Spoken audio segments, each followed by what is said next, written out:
청개구리 이야기라는 전래동화를 아실 겁니다. 이 전래동화로 오늘 설교를 한번 시작해 보려고 합니다. 어느 연못에 늘 거꾸로만 하는 청개구리가 살고 있었습니다. 잘 아시죠? 청개구리 이야기. 나머지 개구리들이 개굴 울면 이 청개구리는 굴게 우는 그런 청개구리였습니다. 어느 날 엄마 개구리가 이 청개구리에게 이렇게 말을 합니다. 숲에 가지 마라. 숲에는 무서운 뱀이 있단다. 위험하니까 절대 가면 안 된다. 이 말을 듣고 청개구리는 그만 숲에 가고 말았습니다. 그리고 엄마가 예고했던 대로 무서운 뱀을 만나 큰 위기에 동착했습니다. 그때 청개구리를 찾았던 엄마가 숲에 와서 그 위기에서 청개구리를 구했습니다. 그러나 안타깝게도 뱀에게 물리고 말았습니다. 시름시름 앓다가 이제 엄마가 죽을 때가 다 됐습니다. 그리고 청개구리에게 이렇게 유언을 남깁니다. 이 엄마가 죽거든 냇가에 무덤을 만들렴이라고 유언을 남깁니다. 그리고 죽었습니다. 청개구리는 지금까지 자신의 태도에 잘못을 깨닫고 뉘우칩니다. 그리고 엄마 말대로 냇가에 엄마의 무덤을 만들었다라는 이야기입니다. 엄마가 왜 냇가에 무덤을 만들려고 했을까요? 의도는 이런 거죠. 늘 거꾸로만 하니까 냇가에 묻어달라고 해야지 산에 묻어줄 것을 알았기 때문입니다. 그게 엄마의 의도였습니다. 그러나 이 청개구리는 엄마의 그 의도를 알지 못하고 냇가에 무덤을 만든 겁니다. 이제 질문을 하겠습니다. 과연 이 청개구리는 엄마의 말에 순종한 것일까요? 불순종한 것일까요? 어때요, 여러분 생각은? 엄마의 말이라는 문자적인 측면으로 본다면 청개구리는 분명히 순종한 게 맞습니다. 그러나 엄마가 그런 말을 할 때 가지고 있었던 의도라는 관점에서 본다면 청개구리는 전혀 순종하지 못한 격이 되고 마는 겁니다. 오늘 본문도 사실은 같은 이야기를 소개하고 있습니다. 안식일 계명에 순종한 것처럼 보이지만 실상은 전혀 순종하지 않았던 청개구리 같았던 종교 지도자들의 이야기를 다루고 있는 겁니다. 그러므로 오늘 말씀을 통해서는요, 진정한 순종이 무엇인가, 그리고 우리가 진정한 순종을 해야 하는 이유와 목적은 과연 무엇인가, 이 부분에 대해서 저희들이 함께 살펴보려고 합니다. 그러므로 오늘 말씀을 통해서 여러분 모두가 다짐하고 또 서약해야 하는 내용은 나도 진정한 순종하는 사람이 되어야겠다라는 이 다짐과 결심이 서약이 여러분에게 있기를 바랍니다. 오늘 본문의 배경은 지난주와 동일합니다. 안식일을 배경하고 있습니다. 6절을 보시면 예수님께서는 안식일에 한 회당에 가셨습니다. 그리고 그곳에서 사람들을 가르치셨습니다. 그리고 그 예수님이 가르치시던 그 회당 안에는 누가 있었냐면 오른손 마른 사람이라는 병자가 있었습니다. 이 사람은 아마도 오른손을 쓸 수 없는 병을 가진 사람인 것 같습니다. 마비가 왔던지 아니면 손이 굳어버렸던지 어떤 모양인지는 모르지만 오른손을 전혀 쓸 수 없는 병자가 그 속에 있었습니다. 그리고 조금 더 생각해 볼 수 있는 것은 이런 거죠. 어쩌면 그 오른손 병든 자는 종교 지도자가 예수님을 시험하고 예수님을 고발할 증거를 찾기 위해 준비해 놓은 사람일 수도 있다는 겁니다. 왜냐하면 7절 말씀을 보시면 충분히 그럴 만한 내용이 소개가 됩니다. 서기관과 바리새인들, 이들은 종교 지도자들을 말하는 겁니다. 예수를 고발할 증거를 찾으려 하여 안식일에 병을 고치시는가 엿보니, 이런 말이 나옵니다. 그러니까 지금 이 종교 지도자들이 회당에 있는 예수님을 주목해서 바라보는 이유가 뭐냐면 예수님이 병든 자를 고치나 안 고치나 그걸 감시하려고 회당에서 예수님을 주목하고 있다는 말입니다.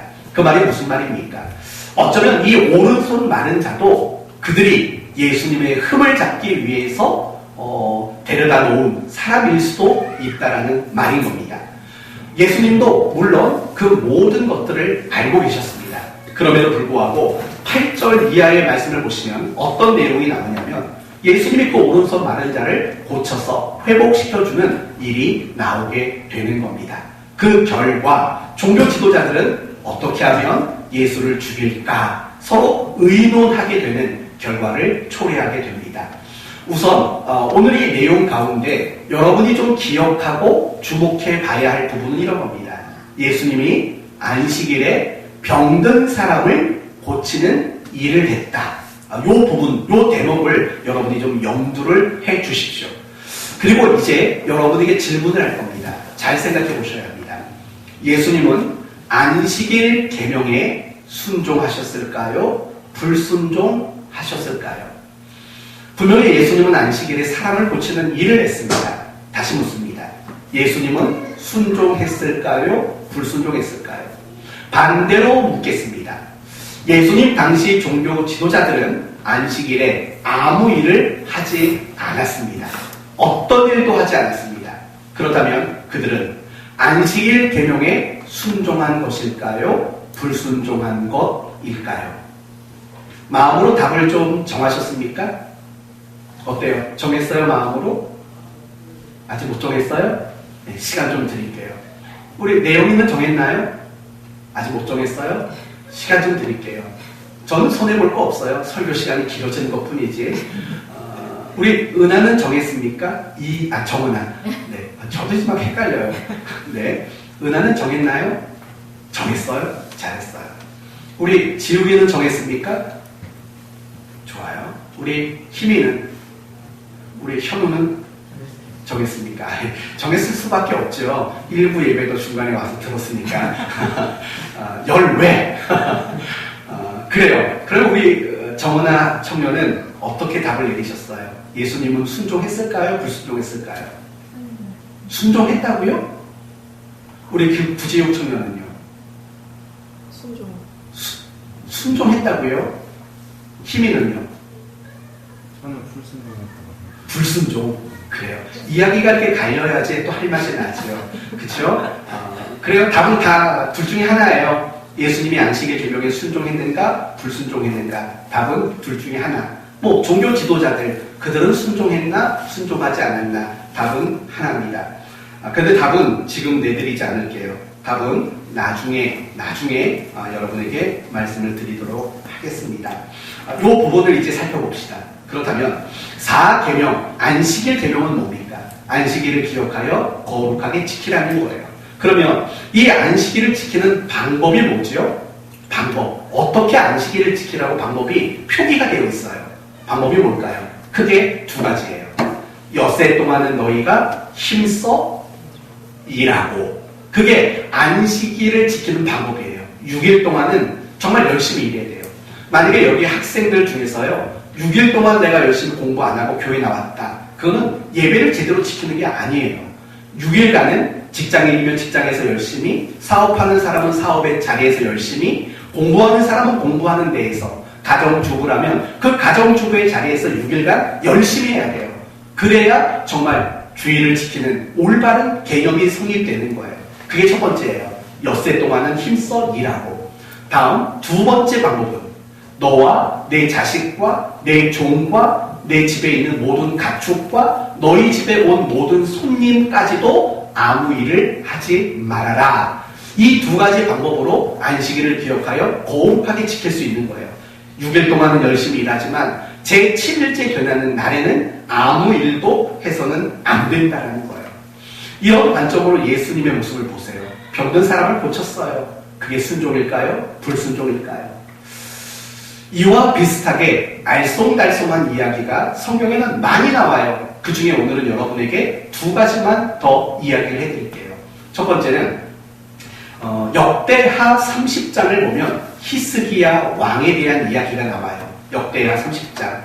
어떤 얘기냐면 히스기야 왕이 지금까지 지키지 않았던 유월절을 백성들과 함께 지키기로 결심하고 그 유월절을 새롭게 지키는 내용이 소개가 돼요. 그런데 이 역대하 30장의 이야기를 가만히 보면은요, 히스기야 왕이 지킨 유월절에는 크게 두 가지 문제점이 발견돼요. 첫 번째 문제점은 날짜가 틀렸어요.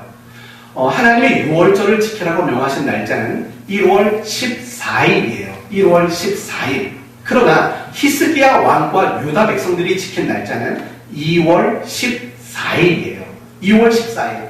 그리고 또 하나의 문제점은 무엇이냐면 이 유월절을 지키는 기간의 문제예요. 하나님은 유월절을 7일간 지키라고 했어요. 7일간, 한 주간. 그런데 히스기야 왕은 유월절을 14일을 지켰어요. 그 2주간을 지켰다는 거예요. 그러니까 결국 두 가지 문제점을 발견하는 거죠. 날짜가 틀렸어요. 그리고 유월절을 지키는 그 기간도 분명히 틀렸어요. 그렇죠? 그러면 여러분에게 묻겠습니다. 히스기야 왕은 유월절을 지키라는 하나님의 말씀에 순종한 걸까요? 불순종한 걸까요? 이것도 여러분 마음에 답을 가지셔야 돼요. 한 사람의 이야기만 더 해볼게요. 사도 바울의 이야기를 한번 해봅시다. 여러분, 사도 바울은 복음을 위해 귀하게 헌신한 사람이에요. 그런데 사도 바울은 보통 일반 사도와 다른 게 두 가지가 있어요. 어떤 두 가지 차이점이 있냐면 첫째는 대상이 달라요. 보통 사도들은 대부분이 유대인들을 대상으로 복음을 전하는 유대인이 주 대상인 사역이었어요. 하지만 바울의 사역은 누가 대상이었죠? 유대인이 아니었어요. 누구죠? 이방인들. 그쵸? 이방인들 또는 넓은 의미로 말하면 흩어진 디아스포라들, 흩어진 유대인들. 하지만 대부분은 이방인들이 사역의 주된 대상이었어요. 이게 차이점이에요. 그리고 또 하나의 차이점이 있어요. 그건 뭐냐면 사역을 할 때 자비량 사역을 했다는 거예요. 여러분 자비량이라는 게 뭔지 혹시 아시나요? 자비량. 교회나 또는 누군가에게 사역비, 선교비 또는 생계비 이런 거를 지원을 안 받고 내가 일을 해서 돈을 벌어 사역을 하는 거, 그걸 자비량 사역이라고 말해요. 보통 대부분의 사도들은요, 교회에서 생계비와 또는 어떤 사역비를 지급을 받았어요. 제공을 받았어요. 그걸 받아서 생활하면서 사역을 했다고요. 그러나 바울의 경우는 달랐다는 거예요. 바울은 어떤 교회로부터 사역비나 선교비를 제공받지 않았어요. 딱 한 군데 빌립보 지역에서 복음을 전할 때만 빌립보 교회에서 그 모든 비용을 제공받았어요. 나머지는 거의 대부분은 자비량이었어요. 왜냐하면 바울은 가지고 있는 어떤 기술이 있었기 때문에 그래요. 어떤 기술이냐면 당시에는 로마가 많은 나라를 계속 점령하고 나라를 확장해가는 시기였잖아요. 그때 군용 장비가 많이 필요했다고요. 특히 바울의 경우에는 군용 천막을 만드는 기술이 굉장히 좋았어요. 그걸 가지고 바울은 스스로 돈벌이를 했고 자기가 번 돈을 가지고 선교비도 쓰고 생계비도 쓰는 이런 식의 자비량 사역을 했다는 거예요.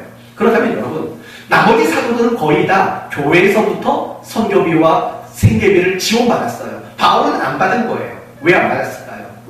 자기가 사도가 아니라고 생각했을까요? 아니죠. 사도행전 9장을 보면 다메섹에서 그는 예수님을 만나고 이방인의 사도로 부름받았다라고 분명한 부르심을 받았어요. 콜링을 받았다고요. 자기가 사도라는 걸 의심하지 않았어요. 그런데도 안 받은 거예요. 왜 안 받았을까요? 혹시 이런 고민 때문일까요? 과연 교회로부터 생활비를 공급받는 것, 그게 성경적인가? 라는 고민이 있어서 안 받았을까요? 사실은 그것도 아니에요. 왜냐하면 성경을 보면은 하나님의 일을 하는 사람들은 당연히 교회로부터 생계비를 지원받는 것이 마땅한 일이라고 성경은 말하고 있기 때문에 그래요.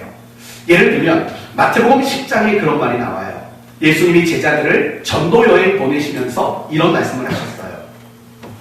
여행을 위하여 배낭이나 두벌 옷이나 신이나 지팡이를 가지지 말라. 이는 일꾼이 자기의 먹을 것 받는 것이 마땅함이라.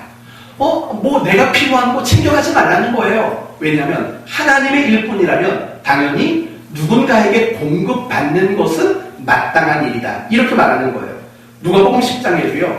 그 집에 유하며 주는 것을 먹고 마시라. 일꾼이 그 삭슬, 그러니까 보상을 말하는 거예요. 그 필요한 보상을 받는 것은 마땅하니라. 이 똑같은 얘기를 하고 있어요. 마태복음 10장이나 누가복음 10장 모든 구절에서요.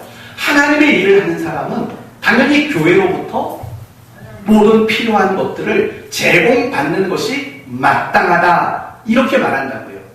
좀 다르게 말한다면 이 마땅하다라는 말은 명령인 거예요. 교회는 당연히 그 사역을 하는 사람의 생계를 책임져 주는 것이 명령이라는 거예요. 그래서 고린도전서 9장 말씀을 보시면 이런 말씀이 있어요. 어찌 나와 바나바만 일하지 아니할 권리가 없겠느냐? 누가 자기 비용으로 군 복무를 하겠느냐? 이렇게 말해요. 무슨 말이냐면 다른 사도들은 다 생계비를 지원받는다는 거예요. 그러나 자기는 지원을 받지 않는 거예요. 그러나 권리가 없기 때문에 안 받는 건 아니라는 거예요. 그걸 설명하기 위해서 군 복무하는 자가 어찌 자기 비용으로 군 복무를 하겠느냐 이 말을 하는 이유가 나는 당연히 이 선교를 하면서 내가 당연히 선교비를 받고 생계비를 받는 거 당연하다, 권리가 있다라고 주장을 하는 거죠. 당연한 거 아니겠어요? 여러분 다 군대 갔다 와 봤잖아요. 우리 서진이도 군대 갈 거예요. 얼마나 좋은지 몰라요. 군대 가는 게 좋다고 말하는 이유는 오늘 본문과 관련돼서는 월급이 엄청 올랐어요. 옛날에 목사님이 군대 다닐 때는 좀 짧은 거 갔다 왔어요. 알죠? 아침에 갔다가 저녁에 집에 오는 거. 그 짧은 걸 갔다 왔는데 월급이 처음에는 만 몇천 원이었다가 상병 만기 제대 아니죠. 아무튼 제대를 할 때쯤 되니까 한 2만 몇천 원으로 오르더라고요. 근데 요즘에는 병장 월급이 얼마쯤 되는지 혹시 아세요? 우리 매영이가 마지막에 받은 월급이 얼마니? 50 얼마를 받아요? 근데 이 월급이 더 올라간다고 하죠. 그쵸? 생각이 있는 분들은 다시 복무하세요. 우리 지욱이는 누가 봐도 장교 출신 딱 어울리는데, 그거 괜찮은데 한번 고민해봐요. 여하튼 그런 거예요. 내가 군대 갔는데 내 돈 주고 군복 사 입는 사람 보셨어요? 내 돈 주고 총 사는 사람 보셨어요? 가끔씩 직구좀 장난할 때 써먹는 거죠. 입영할 사람 앞에 두고 너 돈 준비했어? 군대 들어가면 총도 사야 돼. 이런 농담은 좀 많이 쳤죠. 허나 그거 아니죠. 군에 들어가면 먹는 거, 입는 거, 필요한 것들은 사실은 나라가 다 제공한다고요. 그 원리 속에서 바울이 말하는 거예요. 나도 당연히 그런 거를 제공받을 권리가 있다라고 말해요. 그러나 중요한 건 뭐예요? 분명히 하나님의 일을 하는 사람은 당연히 그 제공하는 것을 공급받을 권리가 있어요. 그건 명령이에요. 그런데 바울은 어떤 사역을 했다고요? 자비량을 했다고요. 자비량. 안 받았다고요. 교회가 제공하는 것들을 거절하고 자기가 일해서 번 돈으로 선교를 했다고요. 그러면 묻습니다. 과연 바울은 하나님의 그 명령 말씀에 순종한 걸까요? 불순종한 걸까요? 이것도 여러분은 답을 내셔야 돼요. 답이 다 정리되셨으면 이제 여러분의 답이 맞는지 채점을 한번 해보도록 합시다. 이제 그 답을 여러분에게 제공합니다. 먼저 안식일에는 아무 일도 하지 말라고 하나님은 명령했어요. 그러나 예수님은 안식일에 병을 고치는 일을 하셨어요. 그것은 아주 훌륭한 순종이에요. 또 두 번째, 히스기야 왕은 한 달이 지나서 2월 14일에 6월절을 지켰고 7일을 지켜야 하는 것을 14일로 연장해서 지켰어요. 하지만 히스기야의 그 모습은 훌륭한 순종이에요. 또 하나님의 일을 하는 사람은 교회로부터 필요한 것들을 제공받을 권리가 있고 명령함이 있어요. 그러나 바울은 안 받고 자비량했어요. 그러나 바울은 아주 훌륭하게 순종했어요. 이게 답이에요.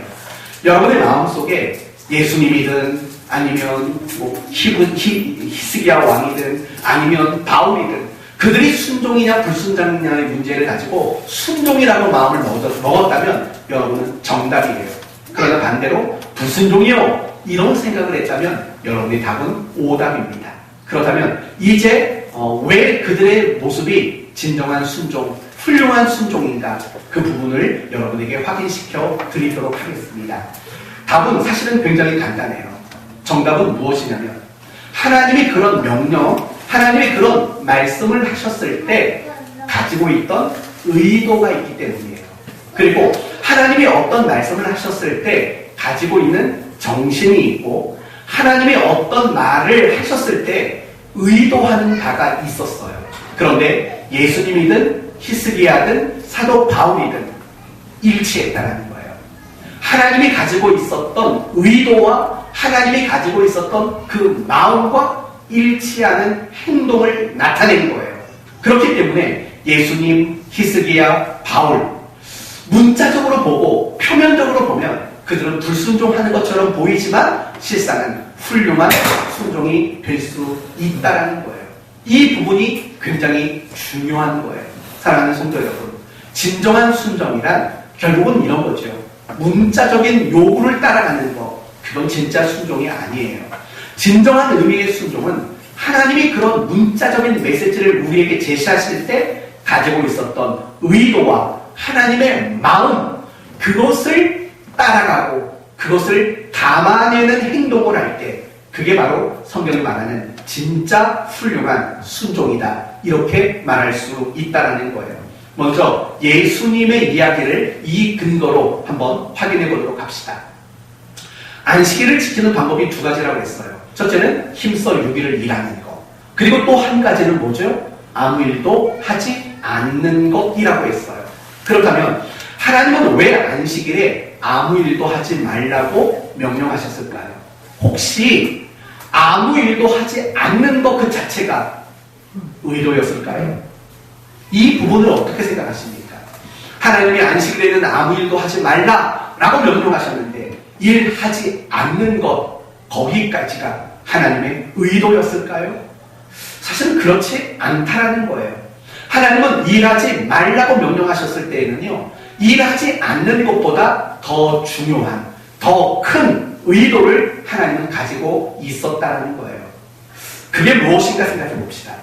성경에는 10계명에 관련돼서 두 본문의 기록이 되어 있어요. 첫째는 출애굽기 20장에 10계명이 기록되어 있고, 또 하나는 신명기 5장에 기록이 되어 있어요. 그런데 이 두 본문은요, 이 안식일을 지켜야 하는 이유에 대해서는 각각 다르게 설명을 해요.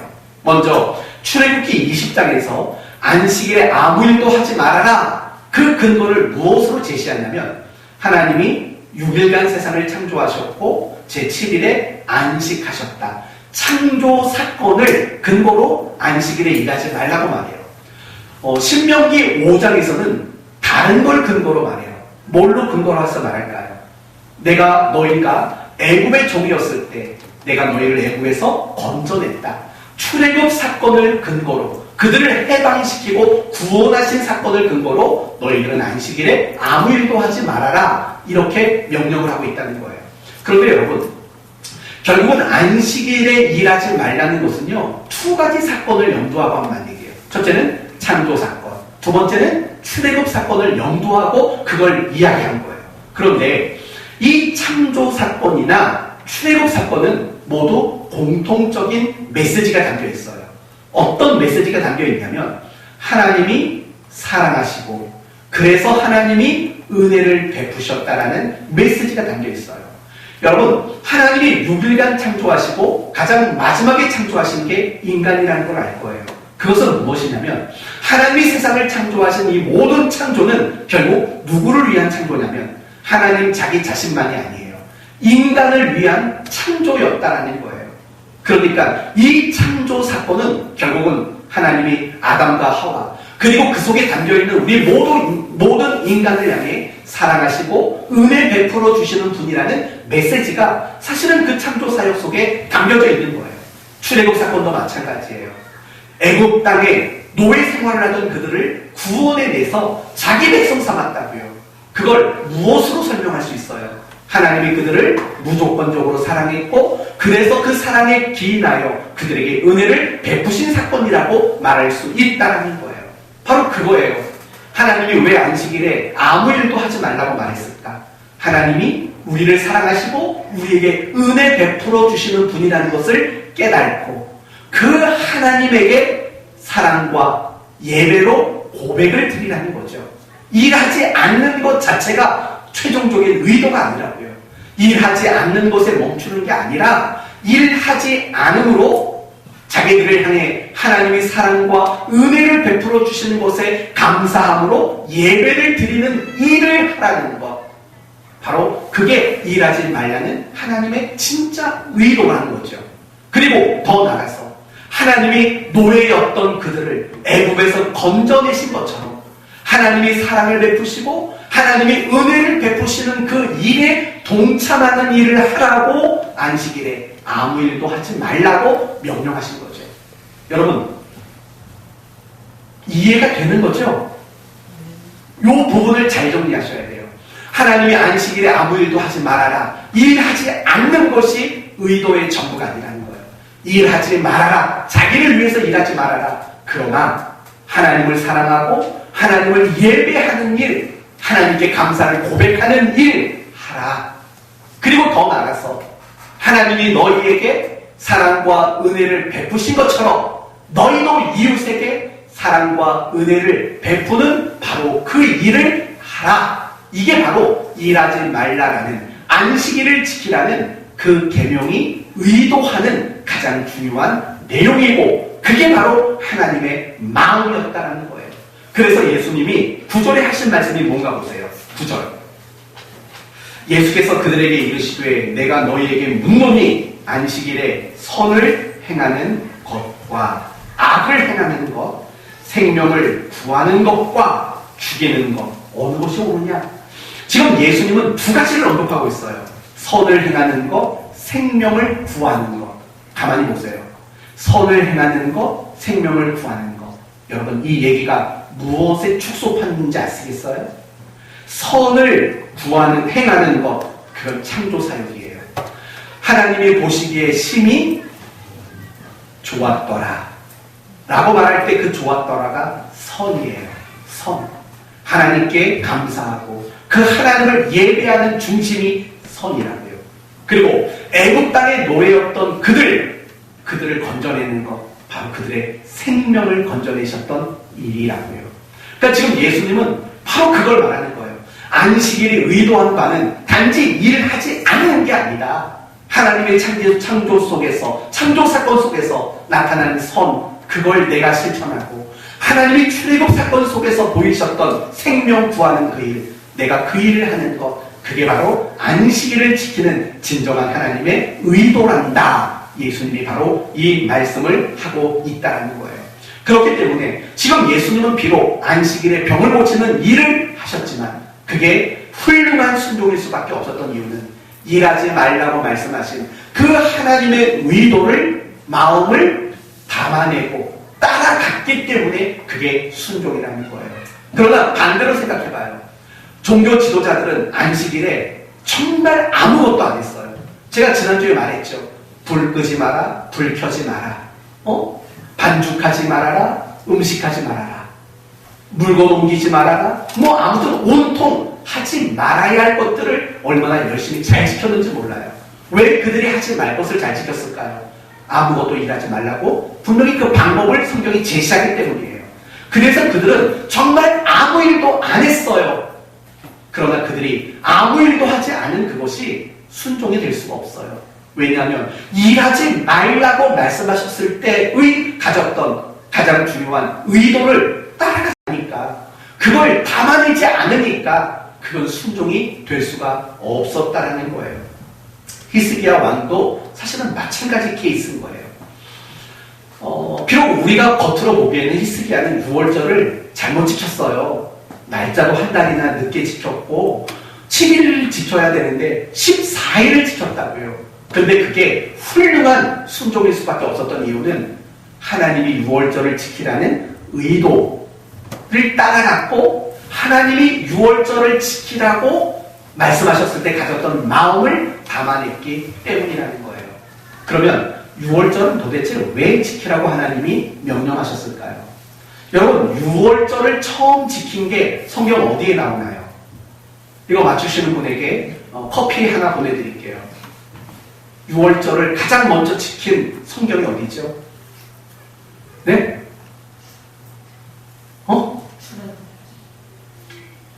맞아요. 출애굽기예요. 스무디로 바꿔줄게요. 커피 보내면 아빠 몫이 될 거니까 스무디로 바꿔줄게요. 와, 정말 놀라워요.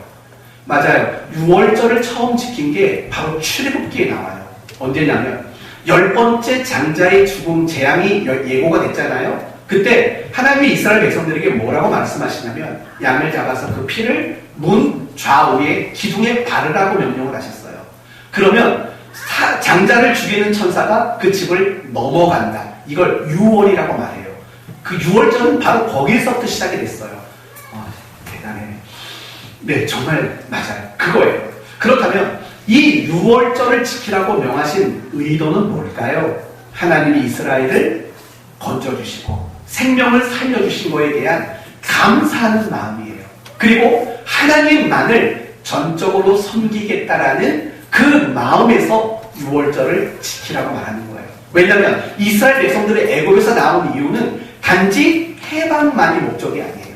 더 이상 애굽에 있는 모든 우상에서부터 깨끗이 차단하겠다라는 의도가 애굽 땅에서 나오는 의도거든요.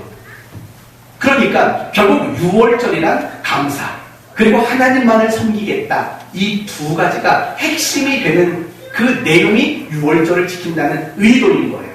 그러면 생각해봐요. 히스기야는 왜 1월 14일이 아닌 2월 14일에 6월절을 왜 지켰을까요? 왜 한 달 연기했을까요? 바로 이런 이유 때문이라고 역대하 30장은 말해요. 그 당시만 해도 6월절을 안 지켰어요. 6월절을 안 지켰다는 거는요, 그만큼 신앙적으로 무너져 있다는 거예요. 그러니까 단적인 예로 이 유다 땅 구석구석마다 뭐가 있었냐면 우상의 제단이 있었어요. 굉장히 여러 나라의 우상들을 숭배하는 이 제단들이 곳곳에 있었다고요. 만연돼 있었다고요. 그런데 여러분 생각해봐요. 6월절을 지키려고 하는데 의도가 뭐라고요? 6월절? 감사. 하나님만 섬기겠다. 이게 초점이 되는 거잖아요. 근데 아니 감사하고 하나님만을 섬기겠다고 한 사람들인데 여전히 자기가 살고 있는 지역에는 우상의 제단이 있어요. 우상들이 세워져 있다고요. 그게 어떻게 하나님만을 섬기겠다는 모습이겠냐고요. 히스기야 왕이 그래서 명령을 하죠. 이 땅에 있는 모든 우상을 철거해라. 모든 우상의 제단을 다 부수어라. 명령을 한다고요. 그래서 백성들이 그 일을 하기 시작했어요. 그런데 워낙 많아서 그게 1월 14일 이전에 끝나지를 못하는 거예요. 그러니까 히스기야 왕이 어떤 결단을 내리냐면 늦어도 좋다. 다 부수고 다 철거할 것들 그거 다 하고 그러고 나서 6월절을 지키자. 이래서 2월 14일이 된 거예요. 그러니까 6월절을 지켜야 하는 진짜 의도가 그 속에 담겨져 있잖아요. 하나님만 섬기겠다. 그래서 정당한 거예요. 7일을 지켜야 되는데 왜 14일을 지킵니까? 7일을 지켰어요. 근데 그들 마음속에요. 지금까지 잃어버렸던 감사가 막 샘솟기 시작하는 거예요. 하나님께 대한 감사가. 그러니까 그들이 이 감사하는 마음 중단할 수 없습니다. 우리 하나님께 더 많이 감사합시다. 더 기뻐합시다. 그래서 7일을 연장한 거라고요. 뭐가 문제예요? 하나님이 6월절을 지키라고 말씀하신 데에는 두 가지 초점이 있다고 했어요. 하나는 하나님께 대한 감사, 또 하나는 하나님만을 섬기겠다는 것. 한 달을 미룬 것은 하나님만을 섬기기 위함이에요. 또 7일을 연장한 것은 하나님을 향한 감사가 중단될 수 없었던 감사의 뜨거움이 있었던 거죠. 뭐가 문제예요? 훌륭한 거죠. 잘 지킨 거죠. 이제 바울의 이야기로 또 설명해 볼게요. 성경은 생계비를 지원 받으라고 명령했어요. 하지만 바울은 안 받았어요. 자기량 사역했어요. 그게 왜 훌륭한 순종일까요? 이 점을 이해하시려면 마태복음 10장과 누가복음 10장에 나오는 하나님의 일꾼은 그 필요한 것을 공급받는 것은 마땅한 일이다. 이렇게 말씀하신 의도를 생각해야 돼요. 뭐라고 말씀하시냐면 두 벌 옷도 챙기지 말고 가방도 챙기지 말고 이것저것 챙기지 말고 바로 출발해라. 이렇게 명령을 하신다고요. 왜 주님은 그렇게 빨리 가라고 명령하실까요? 시급하니까. 그래서 마태복음 10장에 이런 말이 나와요. 천국이 가까이 왔다. 이 말은 무슨 말이냐면 이제 굉장히 복음을 전하는 일들이 급하게 이루어져야 되는 거예요. 그런데 여러분 생각해봐요. 복음을 빨리 전해야 되는데, 급하게 해야 되는데, 가방 챙겨, 내가 필요한 물건 항목을 정해 써, 내가 제대로 챙겼나 꼼꼼히 따져, 신발 2개, 3개가 필요할까, 이런 고민이 나고 있어. 그러면 여러분, 그 복음을 급하게 전해야 되는 그 시급한 상황 속에서 물건들을 하나씩 차근차근 여러 개 꼼꼼히 챙기는 게 과연 효과적인 일이겠냐고요. 하나도 효과적인 일이 아니에요. 그러니까 말씀하시는 거예요. 걱정 마. 하나님이 책임져 줄 거니까 그냥 입고 있는 옷 그대로 지팡이나 하나 들고 빨리 나가. 복음의 시급성에 걸맞는 모습이 바로 그 모습이기 때문인 거예요.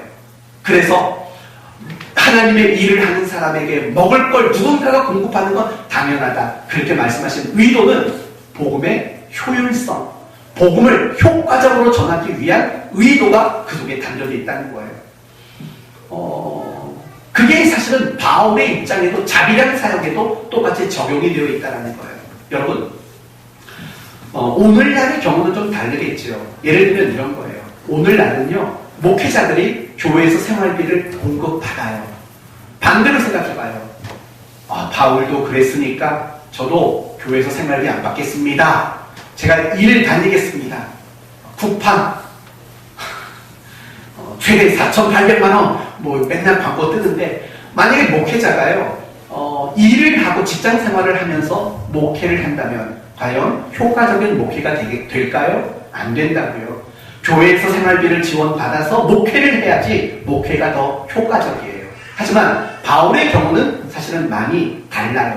왜냐하면 바울이 주로 사역을 했던 곳이 어디냐면 이런 곳이에요. 데살로니가, 아덴, 고린도, 베레아, 이런 지역에서 주로 사역을 했다고요. 그 지역의 공통점이 뭔지 아세요? 헬라 도시예요. 다시 말하면 철학의 도시들이라고요. 그리고 그 철학의 도시 안에는요, 철학적 사고방식을 강연하는 걸 통해서 먹고 사는 사람들이 굉장히 많았던 곳이에요. 그러니까 강연을 해주고 돈을 받아요. 그런 문화고 그런 풍토라고요. 그렇다면 바울이 그런 지역에서 교회에서 어떤 필요를 공급받고 말씀을 전하고 하면 어떻게 오인받기 쉽냐면, 바울은 많은 철학자 중에 하나이구나, 또 바울이 전하는 그 이야기는 그냥 철학적 사고 중에 하나에 불과하구나, 이런 식으로 복음이 전락하고 또 복음이 왜곡될 수 있는 충분한 토대였다라는 거예요. 그러니까 바울이 그거 알고 있는 거죠. 아니까 내가 복음을 전하면서도 교회로부터, 누군가로부터 어떤 것도 제공받지 않은 거예요. 복음을 효과적으로 전하기 위한 목적이었다는 거예요.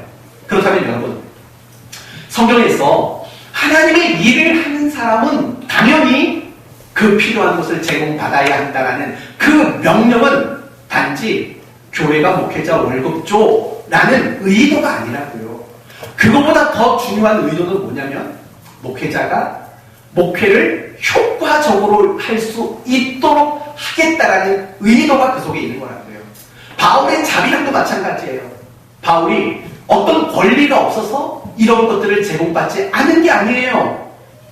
받을 수 있는 권리가 있어요. 그러나 거절한 것은 자신이 전하는 그 복음, 하나님의 나라의 메시지가 효과적이기를 원했던 거예요.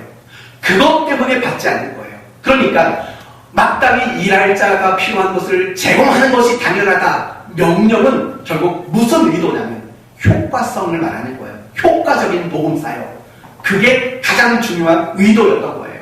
그러니까 바울이 그 생계비를 받지 않고 자비를 한 것은 겉으로 보면, 문자적으로 보면 그건 불순종이에요. 하지만 하나님의 의도, 하나님의 마음을 따라간다면 그 바울이 자비라는 것은 너무 훌륭한 순종일 수밖에 없다는 거예요. 사랑하는 성도 여러분, 이제 아시겠어요? 진정한 순종이란 문자적인, 내 눈에 보이는, 내 시각에 보이는 문자를 따라가는 게 순종이 아니라고요. 또 내 귀에 들리는 청각적인 언어를 따라가는 게 순종이 아니라고요.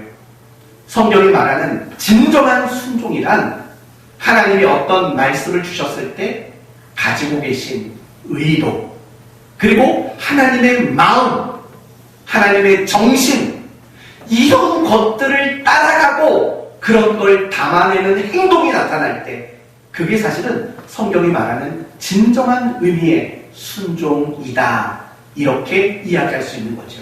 그러나 반대로 종교 지도자들은 안식일에 정말 손끝 하나 까딱하지 않았어요. 일하지 않았다고요. 그러나 그럼에도 불구하고 그들은 순종이 아닐 수밖에 없는 것은 하나님이 일하지 말라고 말씀하신 의도, 그 마음, 그걸 하나도 따라가지 않았고 하나도 그들의 삶에 그것을 담아내지 못했기 때문이라는 거예요.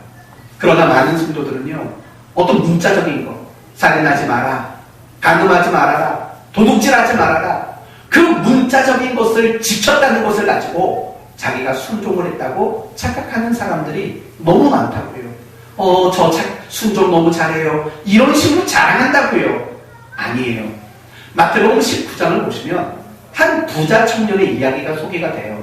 어느 날 부자가 예수님의 제자가 되겠다고 나왔어요. 그리고 예수님에게 이렇게 물어봤어요. 어떻게 해야 영생을 얻을 수 있습니까? 예수님은 이렇게 대답했어요. 계명들을 지켜라. 그러자 부자 청년은 또 이렇게 질문했어요. 어떤 계명을 지키면 좋겠습니까? 그러자 예수님은 내 부모를 공경하며 살인하지 말며 간음하지 말며 도둑질하지 말며 거짓 증거하지 말며 이웃에 대하여 이웃의 것을 탐내지 말아라. 5에서 10번째 계명을 이야기했다고요. 그랬더니 이 부자 청년이 기다렸다라는 듯이 이렇게 얘기해요. 예수님, 저는 이 모든 것을 다 지켰습니다. 더 이상 뭐가 부족합니까? 이렇게 대답을 한다고요. 여러분, 이 말은 어떤 것을 우리에게 표현해 주냐면 이 부자 청년은 말씀대로 다 뭐 했다고 생각하는 거예요. 순종했다고 생각하는 거예요. 그러자 예수님이 이렇게 말씀하셨어요. 그러면 네가 가지고 있는 모든 재산을 팔아 가난한 자들에게 나누어주고 그 후에 나를 따라오렴, 이런 말씀을 하셨다고요. 그러자 이 말을 들은 부자 청년은 조용히 사라져요. 다시는 예수님께 오질 못해요. 여러분, 이 이야기가 왜 중요한 줄 아세요? 부자 청년은 자기가 많은 걸 가지고 있음에도 불구하고 그걸 가난한 자들에게 줄 마음은 없었던 거예요. 다르게 말한다면 이웃을 사랑할 마음이 없어요. 하나님이 우리에게 은혜 주시고 우리를 사랑하신 그 일에 동참할 마음이 없는 거예요. 그렇다면 과연 그 부자 청년은 스스로 자부심을 갖고 얘기했죠. 다 지켰나이다. 과연 그게 순종이라고 말할 수 있을까요? 적어도 그건 순종이 아니라는 거예요. 여러분이 이 자리에 나와 예배를 드려요. 그러나 하나님께 예배하라는 의도와 마음을 따라가지 않고 산다면 이 예배는 진짜 순종이 되지 못해요. 여러분이 교회에서 어떤 봉사를 하고 어떤 직분을 가지고 어떤 일을 할 때 그것을 의도하시고 그곳 가운데 하나님이 어떤 마음을 담아주신 그것까지 채우지 않는다면 여러분이 아무리 가시적으로 무엇인가를 표면적으로 무엇인가를 잘한다 할지라도 그건 결코 순종이 될 수 없다는 거예요. 우리는 이걸 잊지 말아야 돼요. 정말 하나님이 우리를 향해 보시는 건 마음이고 중심이라는 거 아시잖아요. 하나님은 우리의 겉모습에 속지 않는 분이라는 거 알고 있잖아요. 하나님은 우리의 마음을 보고 우리의 중심을 봐요. 왜 그걸 볼까요? 그게 진짜니까. 그게 그 사람의 진정한 의도고 그게 정신이고 마음이니까. 사랑하는 성도 여러분, 여러분에게 한 가지 제안을 드립니다. 여러분 자신을 좀 점검해 보세요. 나는 정말 순종하는 그리스도인의 삶을 나는 지금 살고 있는가? 정말 점검하셔야 돼요.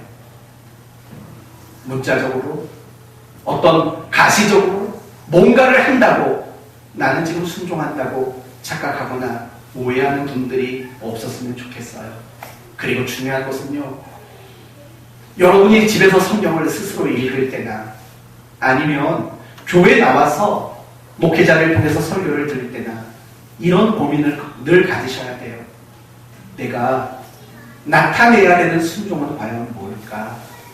하나님이 이 말씀을 나에게 들려주셨는데 이 말씀을 통해 나에게 정말 의도하고 계신 건 뭘까?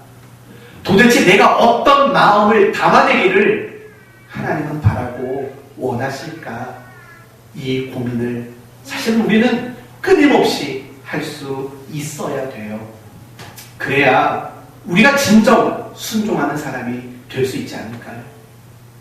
더 이상 스스로 속지 않았으면 좋겠고 남을 속이지 않는 우리가 됐으면 좋겠어요. 난 순종하고 있어. 여보시오, 나는 순종하고 있어. 이렇게 스스로 남을 속이는 일들 없었으면 좋겠어요. 정말 하나님이 나에게 바라시는 대로 그 의도를 따라가고 그 정신과 하나님의 그 마음을 담아내는 그런 의미에 순종하는 사람이 되어야 하지 않을까요? 여기서 한 가지 더 중요한 이야기로 나가봅시다. 그럼 도대체 우리는 왜 순종을 해야 할까요? 하나님은 왜 자꾸 우리한테 순종하라고 말씀하실까요? 과연 그 이유가 뭘까요? 대부분의 성도들은 이렇게 배웠어요. 순종해야 복을 받지. 대부분의 성도들은 그렇게 배워왔다고요. 물론 틀린 말은 아니에요. 그러나 순종하면 복을 받는다. 순종하면 행복하다. 순종하면 삶이 안전하고 평안하다. 여러분, 이게 가장 궁극적인 목적은 될 수가 없어요. 여러분에게 늘 강조하는 게 그거잖아요. 제발 신앙생활할 때 방법과 목적을 혼돈하지 말라고. 제발 그런 걸 헷갈려 하지 말라고 여러분에게 늘 자주 얘기하잖아요. 무슨 말인지 아세요? 이런 말이에요. 우리는 주일날 교회 가서 예배 드리기, 성경 하루에 3장 읽기, 하루에 30분씩 기도하기, 교회에서 뭔가 봉사하기. 사실은 이런 것들을 목표로 삼는다고요. 근데 이거는 목표가 될 수가 없는 영역들인 거예요. 그것은 하나님이 우리에게 제시하시는 진짜 목표로 가기 위한 방법에 불과한 것들이에요. 예배하는 거, 말씀 보는 거, 기도하는 거, 봉사하는 거, 그거는 방법이지 목표가 될 수 없는 것들이라고요. 그런데 순종도 마찬가지예요. 순종하는 거 그 자체가 내가 복을 받고 내가 평안하게 살아가는 거 그 자체가 목표가 될 수가 없는 거예요. 그러면 하나님은 왜 우리에게 순종을 요구하실까요? 우리는 왜 순종하려는 이유와 목적을 왜 가져야 될까요? 바로 그것은 이런 거예요. 순종이야말로 우리에게 하나님을 채워가는 유일한 방법이기 때문에 그래요. 다시 말하면 우리 안에 하나님을 채우도록 하기 위해서 하나님은 순종을 요구하시는 거예요. 그렇기 때문에 이 부분은 잠시 후에 좀 더 설명을 드릴게요. 그렇기 때문에 우리가 순종을 하려고 하는 이유와 목적도 하나님을 채우는 것, 내 삶을 채우고 내 인생의 하나님을 충만히 채우는 것, 그게 순종의 최고 중요한 이유이고 목적이 되어야 하는 거예요. 그래서 에베소서 3장 19절에 이런 말이 나와요. 그 너비와 길이와 높이와 깊이가 어떠함을 깨달아. 그러니까 하나님을 깨달아 라고 말하는 거예요. 그 방법은 뭐냐면 순종이에요. 순종으로 하나님을 깨달아 하나님의 모든 충만하신 것으로 너희에게 충만하게 하시기를 구하노라. 우리가 하나님의 충만하심을 깨달아 아는 방법이 순종인데, 그걸 통해서 하나님을 아는 이유는 그 하나님을 내게 충만히 채우기 위함이다, 이렇게 말하는 거예요. 다르게 말하면 오늘 찬양이, 오늘 설교의 결론이에요. 하나님의 마음을 내 마음에 채우고, 하나님의 인격을 내 인격에 채우고, 하나님의 성품을 내 성품에 채우는 것, 그걸 위해서 우리는 순종한다는 거예요. 그러면 순종하면 복은 못 받아요? 아니요. 복은 주시겠죠. 순종 안 하면 벌을 주시겠죠. 그러나 벌, 그 자체가 목적은 아니에요. 순종하는데 복을 주시는 이유는 그래야지만 하나님을 내 안에 더 채우니까. 순종 안 하면 벌을 주시는 이유는 순종 안 하면 하나님을 내게 채울 수 없으니까. 벌을 줘서라도 순종을 시켜서, 또는 복을 줘서라도 순종을 시켜서 하나님을 우리의 인격과 우리의 성품과 우리의 인생과 우리의 삶에 채우기 원하시니까. 그래서 복과 벌이 그렇게 등장할 수밖에 없는 거죠. 사랑하는 성도 여러분, 제가 일부 예배 때도 예를 든 건데, 부모는 잔소리를 되게 많이 한다고요. 그리고 여러분, 저는 가지고 있는 어떤 특별한 기질이 있어요. 그 기질은 꼼꼼함이에요. 지나치게 꼼꼼해요. 그게 저를 되게 힘들게 하고 남을 굉장히 힘들게 해요. 예를 들면 이런 거예요.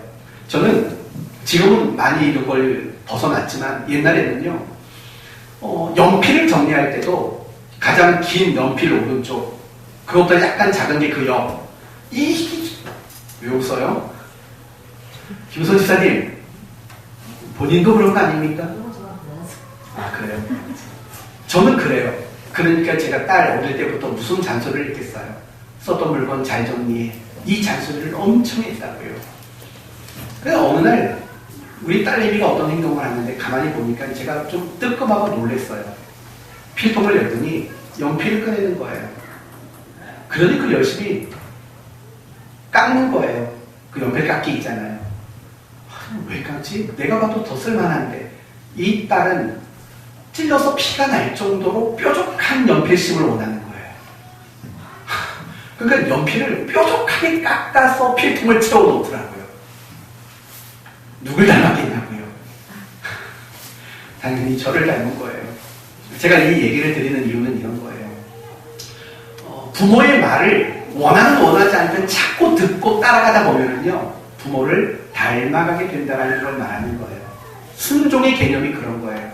하나님 우리에게 용서해라, 인내해라, 기다려라, 사랑해라, 견뎌라, 관용해라, 자비해라, 불쌍히 여겨라, 뭐 많은 말씀들을 우리에게 주시잖아요.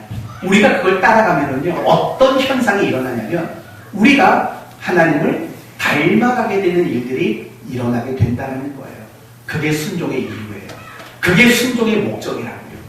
그 이유와 목적을 알아야지만 우리는 진정한 순종이 가져다주는 그 가치를 얻을 수가 있는 거예요. 많은 사람들이 순종한다고 하지만 하나님을 닮지 못하고 있어요. 이유가 뭔지 아세요? 순종의 진짜 이유를 모르는 거고요. 그러다 보니까 늘 문자적인 순종에만 멈추는 거예요. 그러니까 아무리 겉으로는 순종하는 것처럼 보이지만 하나님을 도무지 닮지 않게 되는 거예요. 그런 일이 있어서는 안 되죠. 사랑하는 성도 여러분, 여러분이 순종해야 되는 이유는 하나님의 인격과 하나님의 성품을, 하나님의 모든 것을 여러분의 인생 속에 충만히 채우는 것, 닮아가는 것, 그게 순종의 이유이고 목적이라는 것 꼭 기억하는 여러분 되시기를 바랍니다. 이제 오늘 말씀을 마치겠습니다. 순종은 제사보다 낫습니다.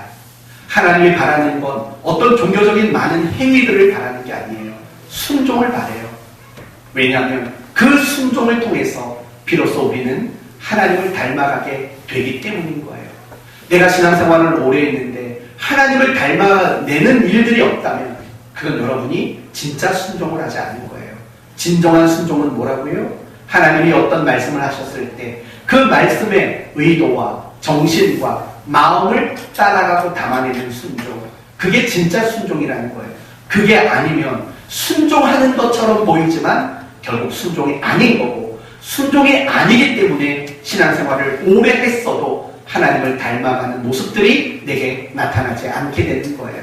그러므로 저는 여러분 모두가 예수님처럼, 히스기야 왕처럼, 그리고 바울처럼 하나님의 의도, 정신, 마음을 따라가고 담아내는 진정한 순종의 사람이 되기를 바라요.